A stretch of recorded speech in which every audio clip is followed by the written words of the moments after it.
sa tubig. Ang main drainage ng buong Quezon City, Valenzuela, Nabotas, Malabon, Obando, Tulyahan River. Isa lang yun. At meron kong mapa. Isa lang yun. At meron kong mapa. Dinron. Wow! May bomba na nahanap. Ano?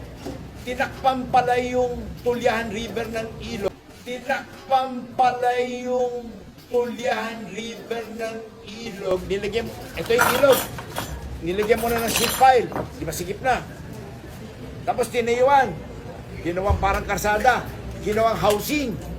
Tapos tinayuan ng eskwela doon sa paliko. Paano dadaan yung tubig?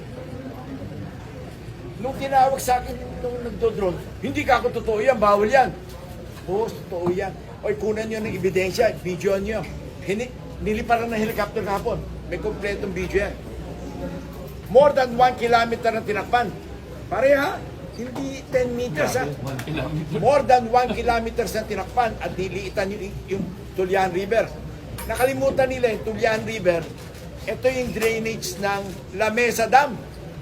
Pag may bagyo, nagre-release ng tubig, isa lang ho labasan niya papuntang Manila Bay. Tulyahan River. O di nahanap yung problema. Ngayon kailangan natin ebidensya at proof. Meron tayo ngayon, mamaya, papakita sa inyo at bibigyan ko kayo ng mapa. Iba yung kwento kutsero, iba yung may mapa.